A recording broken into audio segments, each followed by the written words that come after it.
Assalamualaikum warahmatullahi wabarakatuh. Mahasiswaku dimanapun Anda berada, kali ini kita akan belajar mengenai bagaimana menggambarkan suatu proses di dalam industri hasil pertanian. Nah, sebelum kita menggambarkan proses, di sini Ibu akan menguraikan beberapa pengertian dasar. Yang dimaksud dengan proses itu adalah rangkaian kegiatan yang terdiri dari unit-unit operasi, di mana rangkaian kegiatan itu bertujuan untuk merubah bahan baku menjadi produk. Nah, di situ disebutkan bahwa proses itu merupakan rangkaian dari unit-unit operasi.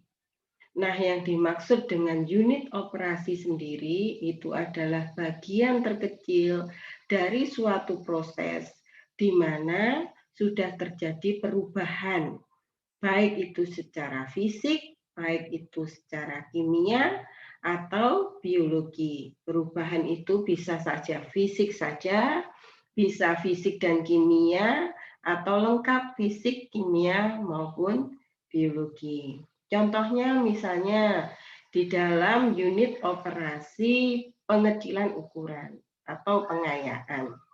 Di situ yang terjadi hanya perubahan fisik karena ada perubahan ukuran partikel dari besar menjadi kecil, ada perubahan bentuk partikel misalnya dalam unit operasi pemotongan. Akan tetapi misalnya perubahan fisik, kimia, dan biologi itu bisa saja terjadi bersama-sama, misalnya dalam unit operasi penggorengan. Di dalam penggorengan, warna dari bahan pangan, misalnya ketika kita menggoreng kentang, itu akan berubah dari lebih cerah menjadi agak kecoklat-coklatan, dan kemudian terjadi berbagai reaksi kimia karena adanya minyak, adanya panas, baik itu reaksi denaturasi protein jika bahannya itu berprotein, bisa aja reaksi browning karamelisasi jika ada gula, dan perubahan biologi juga akan terjadi karena beberapa enzim di dalam bahan pangan itu akan non-aktif dikarenakan adanya panas. Dan masih banyak lagi unit-unit operasi di dalam industri hasil pertanian, dan tentunya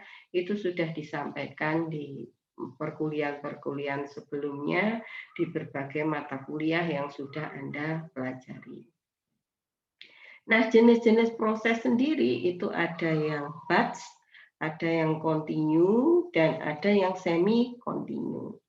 Nah, kalau yang dimaksud dengan proses batch itu adalah ketika aliran bahan itu dari satu unit operasi ke unit operasi yang lain itu tidak berjalan kontinu tapi terputus-putus. Misalnya bahan masuk, terjadi transformasi, ditunggu sampai selesai. Ya, selama terjadi transformasi itu operasi atau pekerjaan yang lain itu dihentikan. Nah, setelah hasil dari transformasi itu selesai, baru hasil dikeluarkan, dipindahkan ke unit operasi berikutnya. Nah, itu misalnya di dalam proses industri tahu misalnya. Ketika bahan masuk berupa kedelai, kedelai direndam.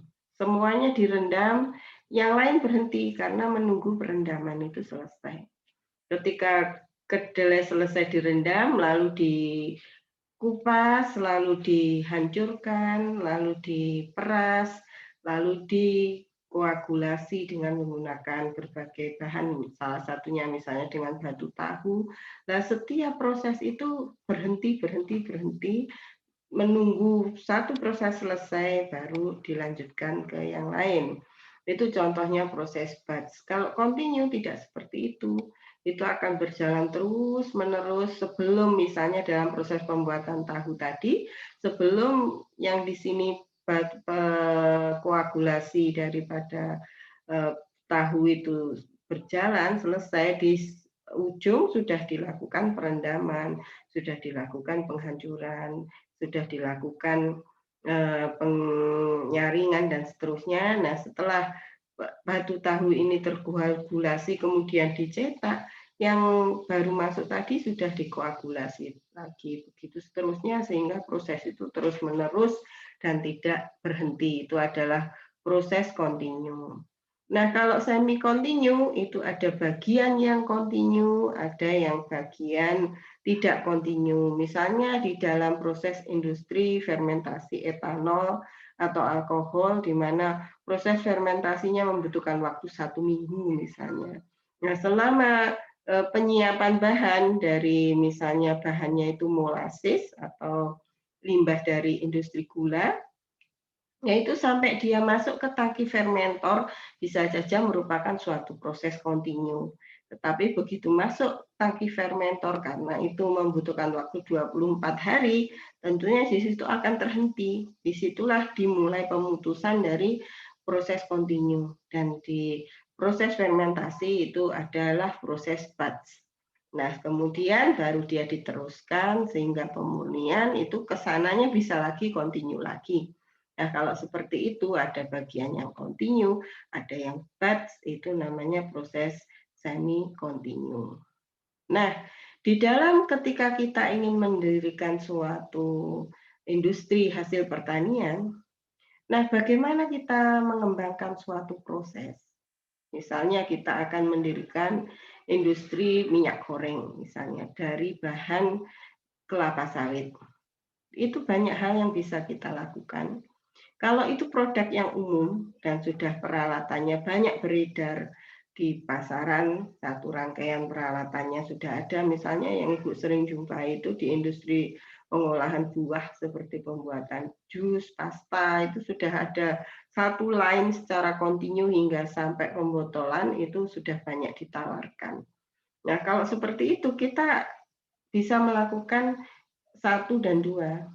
Hanya tinggal menyesuaikan kondisi bahan baku, beberapa formula kunci yang mungkin akan berbeda dengan industri lain.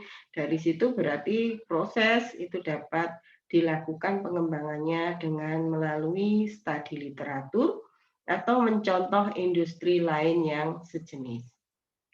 Akan tetapi jika itu merupakan suatu industri baru sama sekali dan belum ada industri sejenis, misalnya ketika Anda akan mendirikan suatu industri daging tiruan dari bahan baku misalnya kulit biji karet dicampur dengan tepung kimpul misalnya, itu formulanya baru, proses penyiapannya baru, dan itu tentunya akan memerlukan penelitian di laboratorium. Nah, berikutnya, setelah kita mengembangkan proses dan menyusun proses, bagaimana kita menyampaikan kepada industri atau kepada khalayak tahapan-tahapan apa yang bisa dilakukan ketika kita mengembangkan suatu proses. Baiklah, kita lanjutkan. Jadi bagaimana kita menyajikan suatu proses hasil di dalam industri hasil pertanian, itu pertama kali tahapan yang kita lakukan dapat menggunakan blok diagram. Nah, setelah itu baru kita lanjutkan dengan flow diagram. Nah, pada pertemuan kali ini, Ibu akan menguraikan atau memberikan penjelasan mengenai blok diagram dan flow diagram. Mengenai hal-hal yang lain yang menyangkut proses akan diberikan oleh dosen yang lain dan juga oleh Ibu pada sesi-sesi perkuliahan yang lain. Nah, pada sesi kali ini kita akan membahas mengenai bagaimana menggambarkan blok diagram dan bagaimana menggambarkan flow diagram yang merupakan representasi atau penyajian suatu proses industri hasil pertanian. Nah, di sini misalnya adalah suatu industri pasta tomat yang akan merubah tomat dalam bentuk seperti ini akan menjadi pasta dalam kaleng dalam bentuk seperti ini.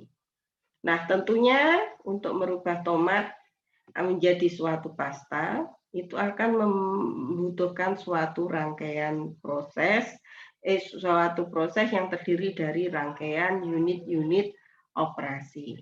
Nah, seperti apa gambarannya itu bisa kita lihat dalam slide berikut, yaitu pertama kali tomat itu kita sortasi. Setelah kita sortasi tomat supaya tidak bisa berwarna bagus dan bisa tidak banyak pengotornya, kita lakukan pencucian. Setelah kita lakukan pencucian, kemudian kita lakukan penghancuran karena bentuk dari pasta itu adalah berupa hancuran. Makanya tahap operasi penghancuran itu merupakan unit operasi kunci di dalam proses industri rangkaian proses unit operasi dari proses industri pasta tomat. Setelah dihancurkan, lalu dilakukan pemanasan. Tujuannya untuk melunakkan jaringan. Setelah itu baru dilakukan penyaringan sehingga akan terpisah antara ampas dan ekstrak tomatnya.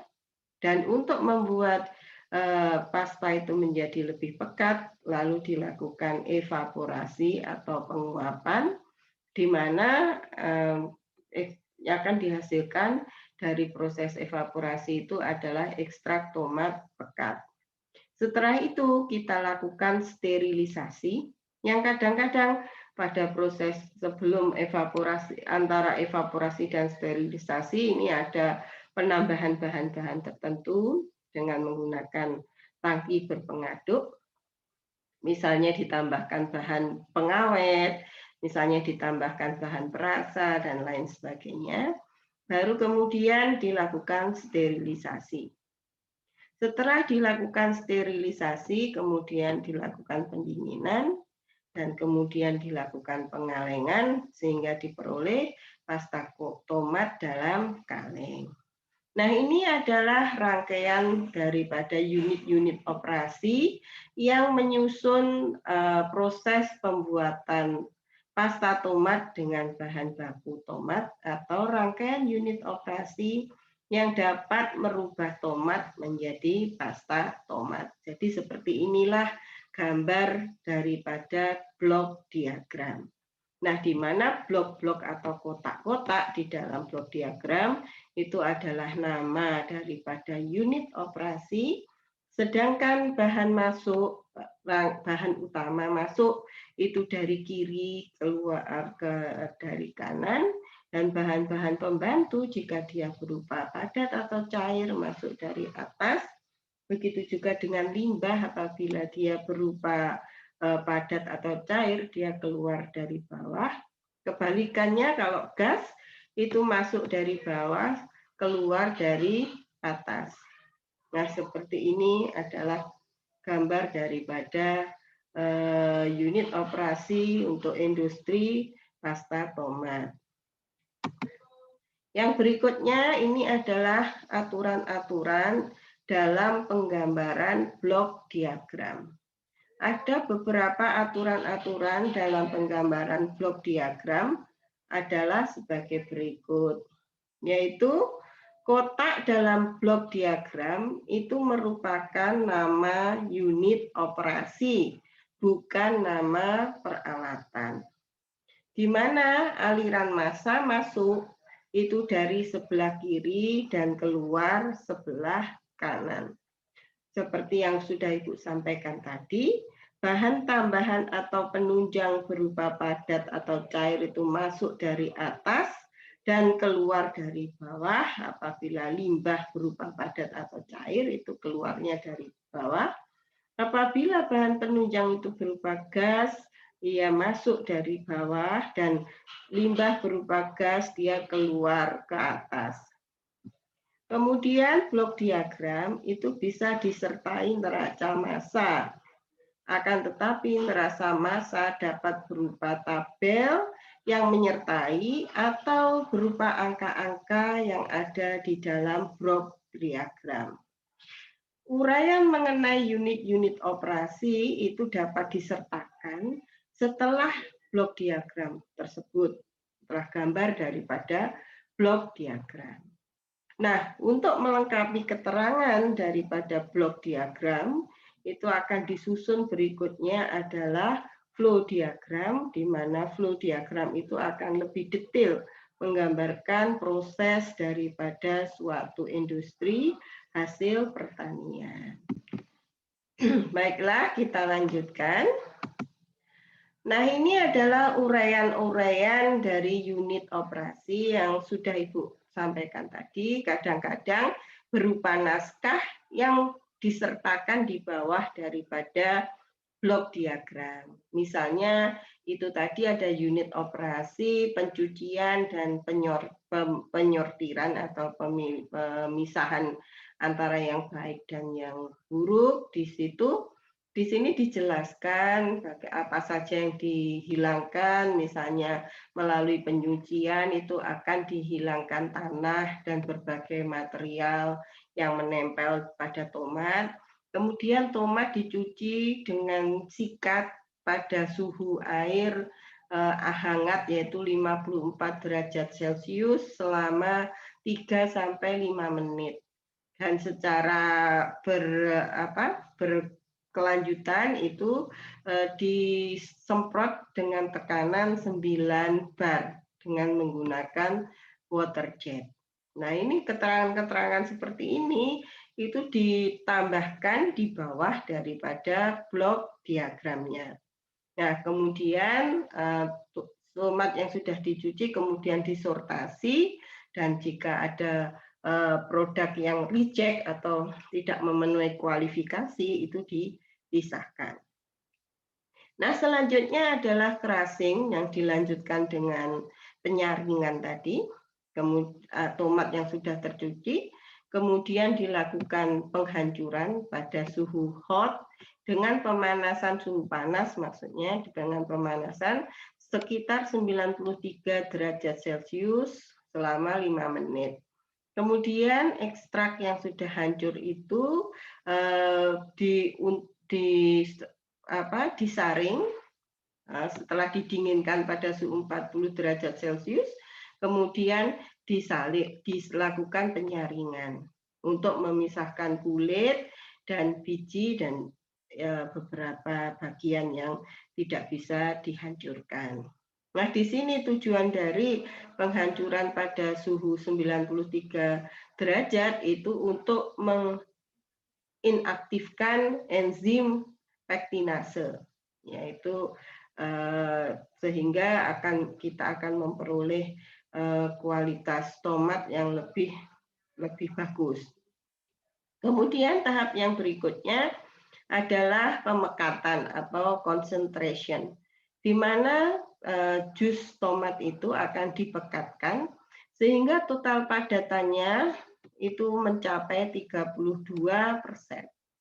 Nah, untuk pemekatan digunakan evaporator 3 efek. Berarti ada 3 evaporator yang digunakan untuk mengurangi penggunaan steam. Justru dipakai 3 efek evaporator. Setelah itu di sini ada recycle antara untuk meningkatkan heat transfer daripada evaporasi, recycle daripada uap itu dilakukan dengan menggunakan boiler dan kondensor. Kemudian produk daripada tomat itu sangat heat sensitif, sangat peka terhadap panas. Oleh karena itu penggunaan panas yang lama selama evaporasi itu bisa digunakan karena tomat itu tidak terlalu sensitif, maksudnya terhadap panas. Nah, berikutnya setelah itu dilakukan sterilisasi dan packaging, ya, di mana packagingnya itu bukan berupa botol tetapi berupa drum yang berisi 208 liter atau 55 galon. Jadi tujuannya dari industri ini untuk mensupport mungkin industri lain yang menggunakan bahan dasar pasta tomat. Ya. Nah, di sini Anda bisa lihat uraian-uraian detailnya ada di berupa kalimat yang menyertai blok diagramnya. Kita bisa lihat di sini pada gambar blok diagram di sini disebutkan hanya evaporasi, tetapi tidak ada spesifikasi seperti misalnya evaporatornya itu triple effect atau ada 3 evaporator yang dipasang. Jadi di dalam penggambaran blok diagram jumlah peralatan juga belum digambarkan. Tadi di naskah juga disebutkan bahwa pada evaporasi ada peralatan penunjang berupa boiler dan kondensor di sini juga belum tergambarkan. Nah, oleh karena itu untuk melengkapi daripada blok diagram ini disusunlah apa yang dinamakan dengan flow diagram atau diagram alir proses yang di sini adalah salah satu contoh dari flow diagram yang sederhana untuk industri pasta tomat. Di mana gambar-gambar ini mewakili peralatan yang seperti diuraikan pada narasi yang sebelumnya. Jadi di sini ada tangki penampung. Tangki penampung itu gambar kode gambarnya seperti ini. Seperti yang di sini Anda bisa lihat, oleh karena itu di dalam mempelajari flow diagram atau membuat flow diagram Anda harus paham atau harus mengerti, harus tahu kode-kode gambar untuk berbagai peralatan di dalam industri hasil pertanian. Nah, kalau gambar seperti ini, itu yang dimaksud adalah tangki penampung atau penampung. Nah, kalau kodenya seperti ini biasanya penampung bahan yang berbentuk padat. Ya, kalau cair nanti beda lagi gambarnya. Nah, atau biji-bijian itu beda lagi. Tapi kalau padatan itu bisa berupa seperti ini.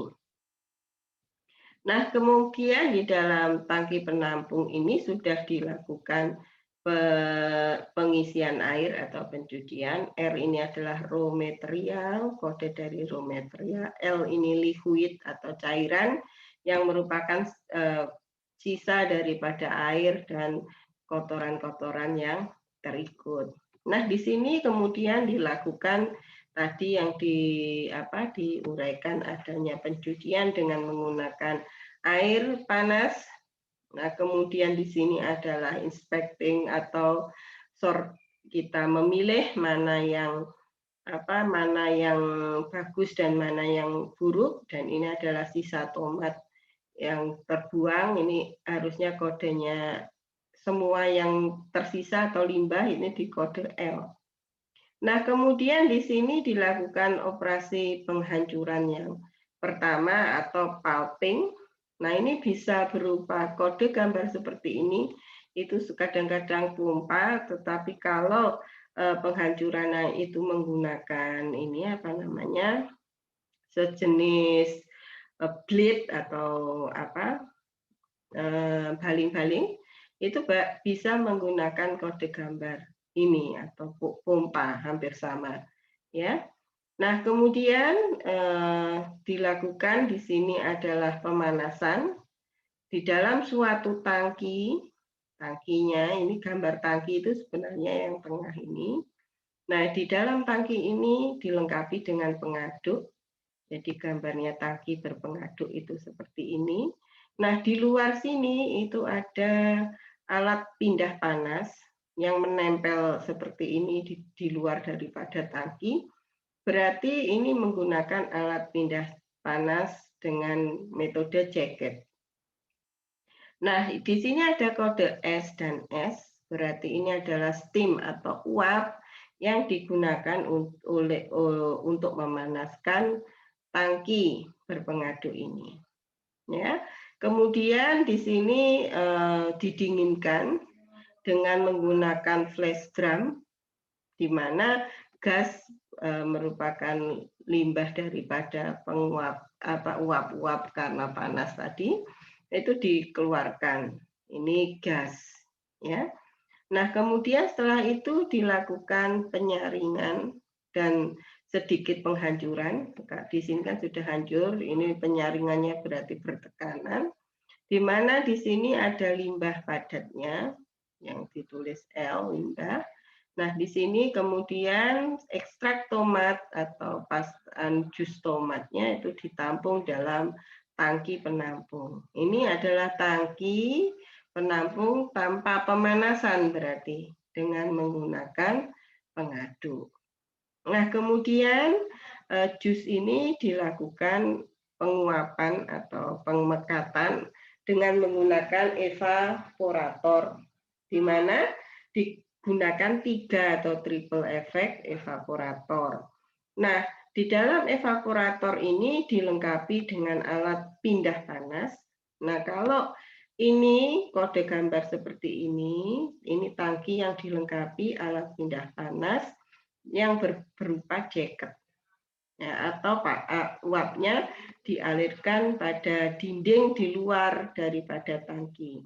Jadi dindingnya akhirnya 2 lapis, di mana bagian luarnya itu mengalirkan uap panas atau steam. Nah, kemudian kalau seperti ini, ada garis-garis ini, berarti dia menggunakan pipa steam atau uapnya. Nah, ini adalah steam masuk, ini steam keluar, dan tentunya ini steam ini diproduksi oleh alat namanya boiler. Sayangnya pada flow diagram ini sarana penunjangnya seperti mesin pembangkit uap dan lain sebagainya tidak digambarkan. Nah, di mana ini uap masuk melalui pipa-pipa di dalam tangki. Nah, sistem seperti ini, pemanasan sistem transfer panas menggunakan seperti ini namanya dengan menggunakan cell and tube, ya, berarti ada pipa-pipa yang di dalamnya, di dalam tangki tersebut. Nah, di sini kemudian jus tomat tadi dipanasi dari satu evaporator, setelah lebih pekat dilewatkan evaporator berikutnya, kemudian setelah lebih pekat dilewatkan evaporator berikutnya, sehingga mencapai kadar total padatannya 35% dan ditampung di dalam tangki penampung. Nah, di sini kalau dikehendaki penambahan-penambahan bahan lain seperti misalnya pengental, pengawet, perasa, dan lain sebagainya bisa dilakukan di sini.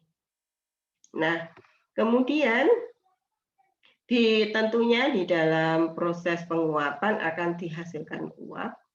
Nah, uapnya ini ditampung dalam limbahnya, uap sisa daripada penguapan tadi ditampung di dalam alat namanya kondensor untuk kemudian diembunkan menjadi air, dan airnya ini bisa diumpankan lagi ke boiler untuk menghasilkan uap. Uapnya digunakan untuk memanaskan, begitu seterusnya, sehingga akan terjadi penghematan energi, penghematan air, dan lain sebagainya. Nah, tentunya kondensor itu membutuhkan media pendingin untuk membuat uap air itu akan mengembun. Nah, di sini di kode C itu adalah media pendingin, masuk dari atas keluar ke bawah. Nah, kalau gas ini Anda bisa lihat masuk atau steam ini masuk, ini keluar. Nah, di mana media pendinginnya ini digunakan air, sedangkan yang air di sini atau water ini adalah luaran atau hasil dari kondensasi. Sisa gas masih ditangkap dengan menggunakan kompresor vakum untuk dibuang di luar, tapi ini biasanya sudah sedikit sekali. Nah, kemudian ini jus yang sudah pekat dengan kepekatan 35% itu disterilisasi sebelum dikemas. Tujuannya untuk mematikan mikrobia-mikrobia jika kemungkinan ada terkontaminasi. Dari sini Kode seperti ini berupa berarti sterilisasinya dengan menggunakan alat namanya plate heat exchanger. Plate heat exchanger itu adalah alat pindah panas yang berupa lempengan-lempengan atau plate yang tersusun berbentuk sirip-sirip. Ya, nanti Anda bisa lihat di YouTube Ibu juga mengenai alat-alat industri pertanian mengenai di mata kuliah pengantar industri pangan dengan topik aspek teknis di dalam industri pertanian. Itu Anda bisa lihat berbagai jenis unit operasi dan berbagai jenis peralatan, beberapa jenis peralatan dalam industri hasil pertanian. Nah, ini kemudian setelah dipanaskan dalam satu rangkaian juga dilakukan pendinginan. Jadi proses pendinginannya juga menggunakan plate heat exchanger dan kemudian dilanjutkan dengan penampungan yang sudah aseptik atau sudah dijaga kebersihan dan keaseptikannya, dan kemudian dilakukan ini packaging dengan menggunakan galon dengan ukuran 55 galon tadi. Nah, ini merupakan gambaran dari proses pembuatan pasta tomat dengan bahan baku tomat. Nah, ini kita bisa lihat ada link YouTube sebagai berikut. Maaf, ini adalah uraian dari proses kita tadi. Maaf. Yang ini apa namanya?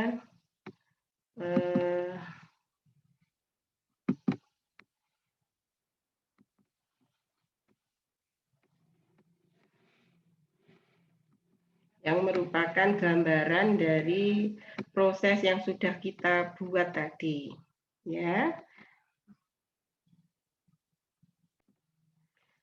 Nah, berikut adalah gambaran daripada industri pasta tomat yang sudah kita lakukan penggambarannya dengan flow diagram tadi.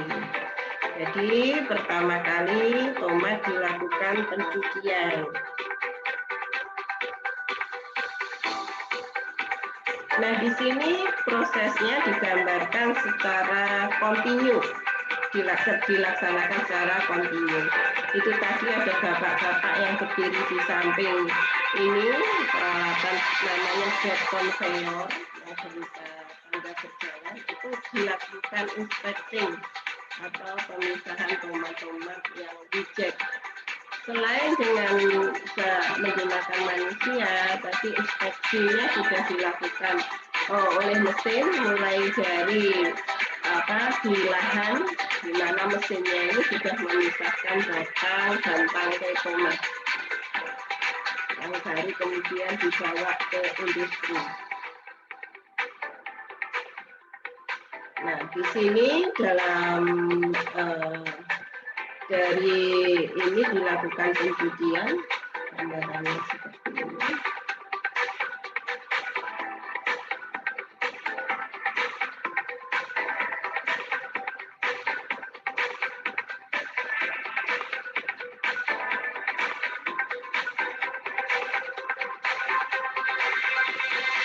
Ini kotorannya, air kotornya tadi dibuang. Kemudian selain pencucian tadi dilakukan pencucian ulang yang kalau digambar tadi berupa alat semprot.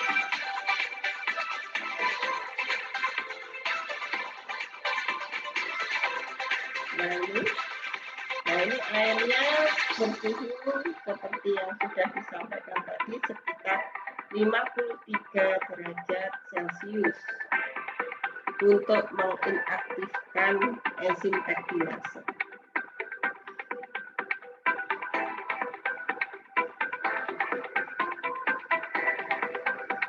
Nah ini berjalan secara kontinu prosesnya, tanpa henti, mulai bahan datang. Nah, ini yang berikutnya, ini tomat yang sudah dibersih dan sudah dicuci. Ini akan masuk ke dalam mesin penghancur. Dan inspeksinya juga dilakukan secara manual.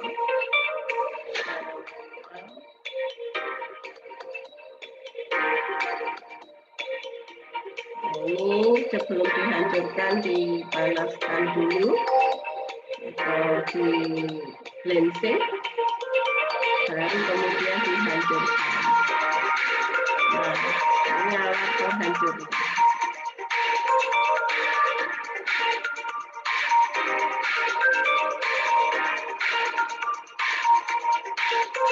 Jadi Anda bisa lihat ini adalah benar-benar proses berjalan secara kontinu.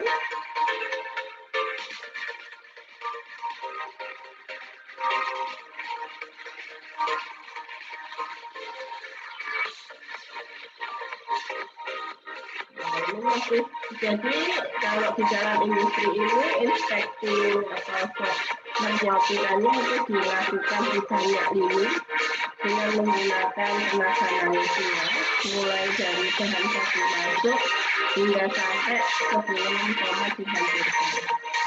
Ini kemudian proses penghancurannya, dan baru kemudian tomat dimasukkan ke dalam kaleng-kaleng seperti ini. Begitu.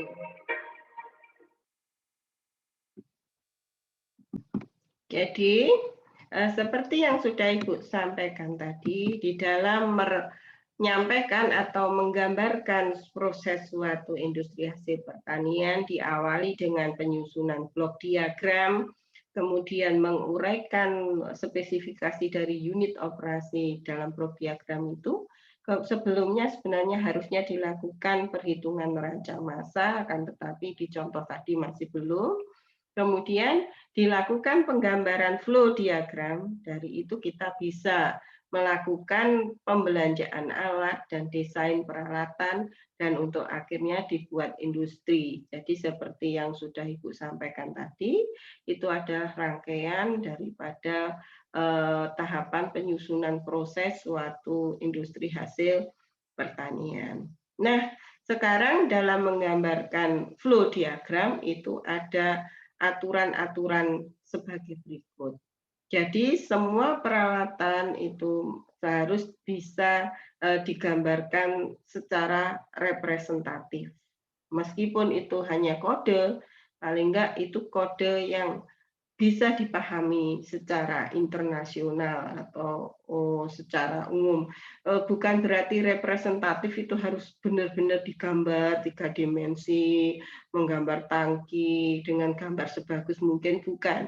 Tapi suatu gambar yang kodenya dipahami oleh banyak orang atau orang engineer-engineer yang bekerja di dalam proses industri hasil pertanian.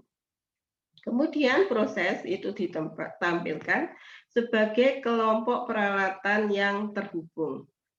Nah, di mana di dalamnya itu harusnya sudah ada peralatan pindah massa maupun pindah panas, dapat berupa pompa, kompresor, konveyor, maupun penukar panas, varnish, heat exchanger berupa jacket, dan lain sebagainya.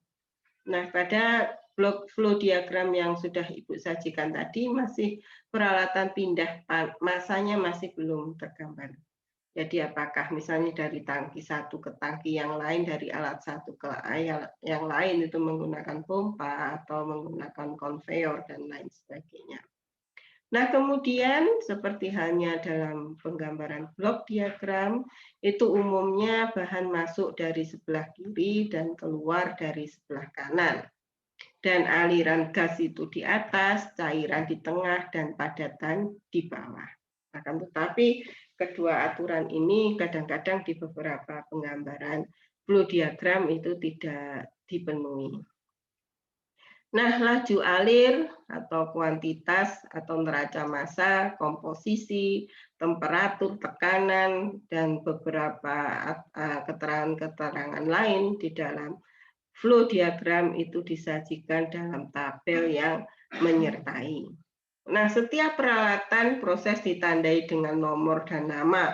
Itu kalau peralatannya banyak sekali, sehingga kalau kita ngasih nama misalnya evaporator gitu, itu terlalu memenuhi ruang gambarnya. Itu biasanya dikasih kode berupa nomor dan nama. Misalnya evaporator 1 itu kita tulis EV1, evaporator 2 EV2, dan begitu seterusnya.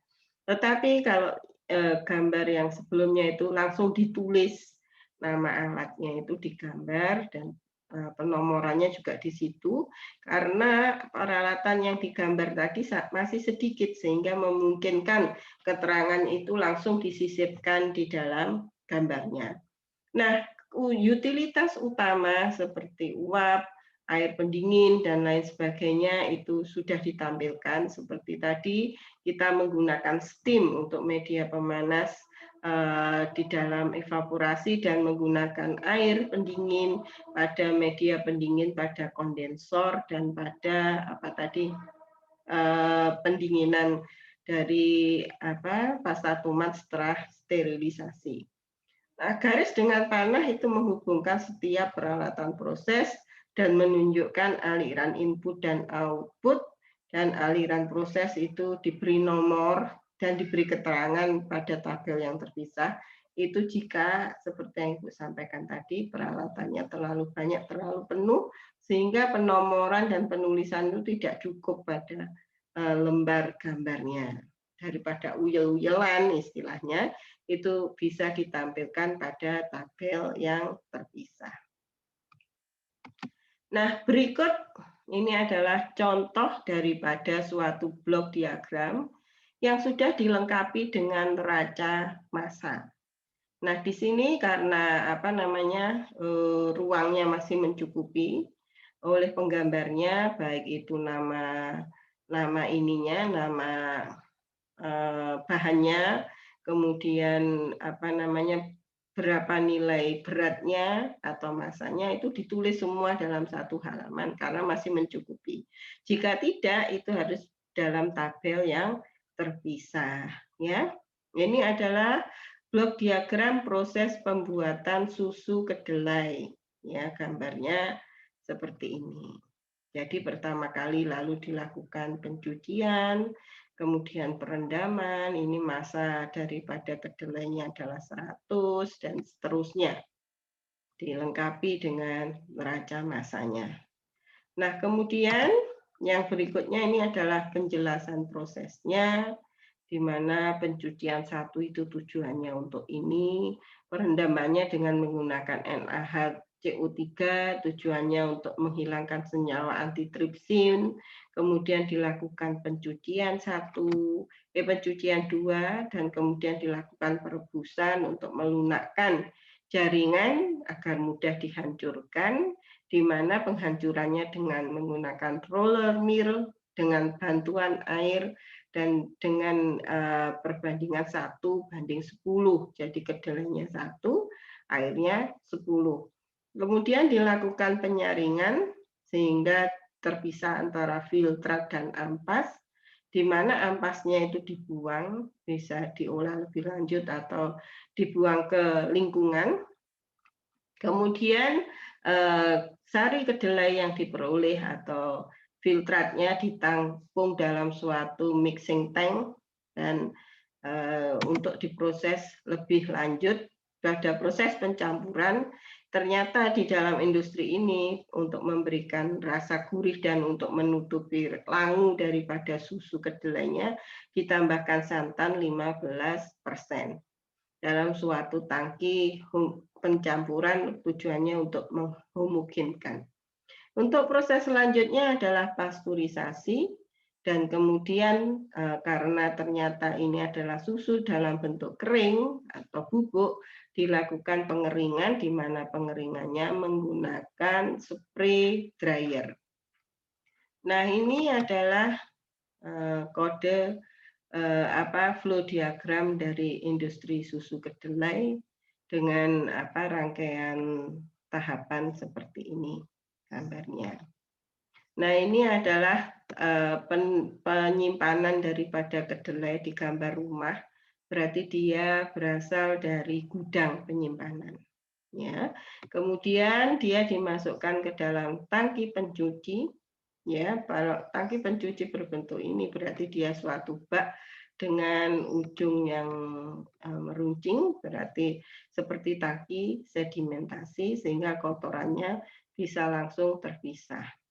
Setelah itu dia direndam di dalam tangki perendaman, kemudian dengan menggunakan NaHCO3 tadi, kemudian dilakukan pencucian lagi. Di sini pencucian tahap 2 menggunakan 4 buah tangki, dan pencucian tahap 1 2 tangki, di mana perendaman menggunakan 2 tangki. Dan ini tentunya penggambaran ini benar-benar menggambarkan apa namanya jumlah peralatan dalam industri itu. Biasanya pada tabel yang terpisah nanti juga ada keterangan ukuran daripada atau dimensi daripada peralatan-peralatan ini. Nah, kemudian dilanjutkan dengan perebusan. Nah, di sini dia menggambarkan seperti ini. Berarti heat exchanger-nya dia tidak menggunakan uap, tapi menggunakan varnish atau pemanas dengan bahan bakar. Bisa menggunakan batu bara, bisa menggunakan LPG atau apa, biasanya keterangannya nanti juga ada di dalam tabel yang menyertai. Setelah dilakukan perebusan, dilakukan penghancuran, setelah itu disaring dengan menggunakan filter press, kodenya seperti ini. Kemudian dilakukan pasteurisasi. Nah, pasteurisasinya ini sayangnya ini alat pindah panasnya belum digambar. Harusnya apakah dia jaket, apakah dia berupa cell and tube. Biasanya kalau cell and tube pasteurisasinya ya harus dilengkapi sirip-sirip seperti ini di dalamnya. Nah, ini pasteurisasinya, pemanasnya juga menggunakan uap. Nah, berikutnya ini adalah evaporasi dengan 3 evaporator, ya. Dan kemudian setelah dievaporasi, dipekatkan, baru dilakukan pengeringan dengan spray dryer. Kemudian dilakukan pendinginan dan pengemasan dan kemudian penyimpanan. Ini masih ada sedikit kekeliruan seharusnya. Oh, ini benar. Karena pengemasnya berupa ini apa namanya? Ini harusnya dari atas sini ya masuknya. Oh, ini kalengnya yang masuk ke sini. Oh ya, boleh seperti ini. Nah, kemudian dilakukan penyimpanan pada gudang. Nah, ini adalah contoh lain dari flow diagram untuk industri susu kedelai. Oleh karena itu, kita harus dalam penyusunan flow diagram, kita harus bisa memahami peralatan-peralatan kodenya di dalam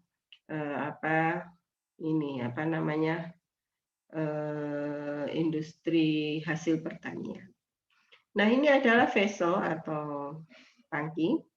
Nah, ini adalah silu atau tangki penampung yang seperti Bu sampaikan tadi, biasanya untuk bahan padat. Nah, ini adalah storage tank, kode untuk storage tank atau tangki penampung. Kalau kodenya seperti ini juga biasanya berupa padatan. Kalau seperti ini adalah proses vessel atau tangki. Nah, ini biasanya untuk bahan cair. Kodenya seperti ini. Nah, kalau ini adalah suatu tangki penampung yang sudah dikondisikan. Ini adalah tangki yang sudah dikondisikan, ada pengaduknya, ada uapnya yang masuk melalui jacket dengan menggunakan jacket. Nah, ini adalah alat untuk transfer fluid. Ini adalah agitator ini, terus kemudian ini adalah kompresor. Kompresor itu biasanya untuk pindah massa gas atau yang berbentuk gas ya. Kemudian ini adalah pompa. Pompa biasanya untuk memindahkan bahan cair, dan ini fan, itu adalah alat untuk memindahkan uap, gas. Nah, kemudian ini adalah belt conveyor, ya. Kemudian ini adalah belt conveyor dengan alat pencucinya di atasnya, seperti tadi contohnya di industri pasta tomat, kondisi peralatannya. Nah, ini adalah belt dryer atau pengeringan yang disertai secara kontinu berjalan, sehingga selama perjalanannya ini keluar di sini nanti bahan padat akan sudah mencapai kadar air tertentu. Yang berikutnya adalah bed fresher, ini untuk sama dengan dryer tapi ini dalam pendinginan. Biasanya ini digunakan untuk industri-industri seperti nugget, ya, itu menggunakan bed freezer karena harus dibungkus dalam kondisi beku.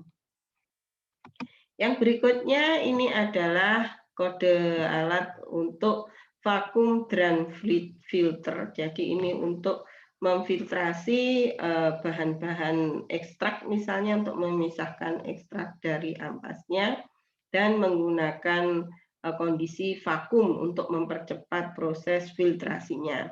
Kemudian ini adalah plate filter, jadi filter yang berupa plate atau ini apa namanya screen, Ibu lupa namanya. Ya, jadi ini berupa plate seperti karburator itu. Nanti pada kuliah filtrasi akan Ibu lebih uraikan. Ada hitungan-hitungannya juga. Kemudian ini adalah kode gambar untuk vibrating screen. Jadi ada seperti ayakan biasa yang digoyang atau digerakkan. Nah, ini adalah yang berikutnya, ada heat exchanger. Nah, kalau seperti ini adalah scrape surface heat exchanger, dan biasanya dilengkapi dengan steam atau uap. Nah, ini adalah cell and tube heat exchanger. Kemudian kalau seperti ini adalah plate heat exchanger. Kalau ini apa namanya di dalamnya ini ada seperti ini, seperti Ibu sebutkan tadi, pipa-pipa di dalam suatu evaporator. Evaporatornya disebut tubular evaporator. Kalau seperti ini adalah forced circulating evaporator. Nah, ini adalah kode-kode tangki yang sudah disertai dengan pemanas atau heat exchanger. Yang berikutnya ini adalah pengering. Pengeringnya kalau berupa lemari yang ada rak-raknya atau tray-traynya, ini namanya tray dryer. Ya, kemudian ini adalah vibratory conveyor dryer. Jadi ini bergerak dengan konveyor, tetapi konveyornya itu bervibrator atau digetarkan. Tujuannya untuk lebih mempercepat pengeringan. Nah, ini adalah rotary dryer, jadi pengering yang berputar atau berrotari, dan ini adalah fluidized bed dryer. Nah, ini untuk tahu seperti apa sih fluidized bed dryer, rotary dryer, dan lain sebagainya, Anda bisa langsung klik atau searching di Google, gambar peralatan sampai berapa harganya itu ada semua. Ya, sudah banyak ditawarkan oleh vendor-vendor di berbagai belahan dunia. Nah, kemudian ini adalah alat pengecilan ukuran. Ini kalau pemotongan atau cutting itu bisa menggunakan kode gambar ini. Kalau penghancuran atau crusher, Anda bisa menggunakan alat gambar seperti ini. Ini adalah grinder, crusher dan grinder itu hampir sama, tetapi tolong Anda bisa lihat ininya, strip-stripnya ini berbeda. Nah, ini adalah ball mill atau alat pengecilan ukuran dengan menggunakan bola-bola, ball mill.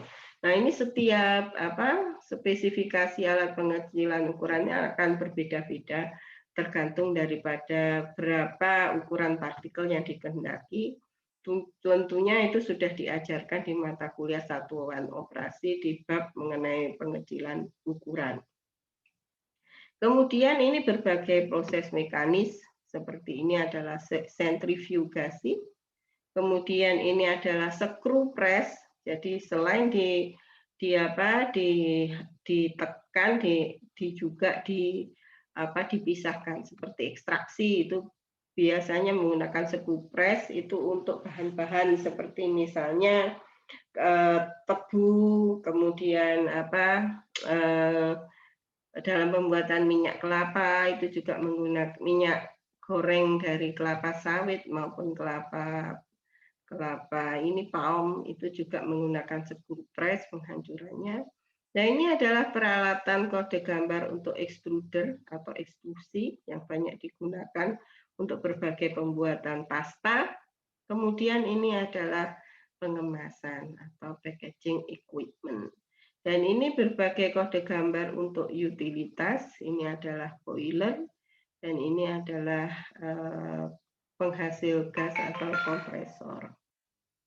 Berikutnya kita bisa lihat daftar daripada peralatan. Jadi vessel atau tangki itu ada silo, ada storage tank atau tangki penyimpan, kemudian ada proses vessel, kemudian ada agitated jacket reaktor, kemudian ini adalah alat untuk pindah massa fluida. Itu bisa agitator, kompresor, pompa atau fan. Nah, ini untuk gas fluidanya. Ini ada elektrik motor, kode-kode gambarnya juga sudah ada tadi. Di sini ada conveyor belt, ini ada bed washer, bed dryer, bed filter, dan juga ada hanya conveyor aja ya. Kemudian ada heat exchanger yang sudah ada tadi uraiannya, filter juga ada tadi di gambar, dryer juga sudah ada, size reduction ini daftarnya, mechanical processing tadi juga sudah ada, utilitas ada 2, turbin dan boiler. Nah, ini kode-kode huruf di mana A itu ambient air atau udara luar.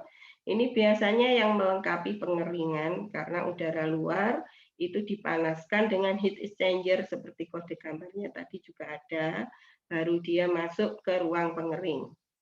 Kemudian ada proses water, kemudian ada F-in fuel atau bahan bakar, dan lain sebagainya. Anda bisa baca di sini.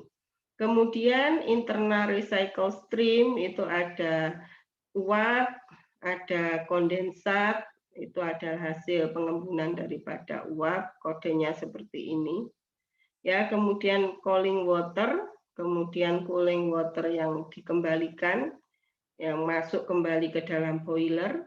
Kemudian ini adalah refrigerasi, ini adalah cairan untuk pendingin misalnya kayak freon gitu ya. Kemudian ini pengembalian setelah freonnya itu diekspansi berubah lagi menjadi gas, ini kodenya akan seperti ini, dan ini compressed air atau udara bertekanan. Nah, untuk kode-kode output ini untuk produk, ini untuk byproduct, L itu liquid waste, untuk gas waste itu G.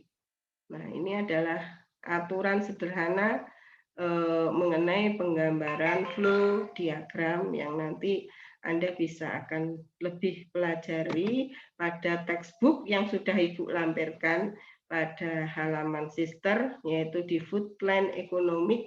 Pada buku ini ada banyak sekali contoh industri, mulai dari pasta tomat hingga industri gula. Kebetulan karena ini dari negara subtropis, gulanya dari bahan beet. Nah, ini adalah contoh daripada flow diagram untuk industri gula. Nah, sebagai tugas kebalikannya, ini Ibu sudah sajikan flow diagramnya dengan gambar-gambar seperti ini.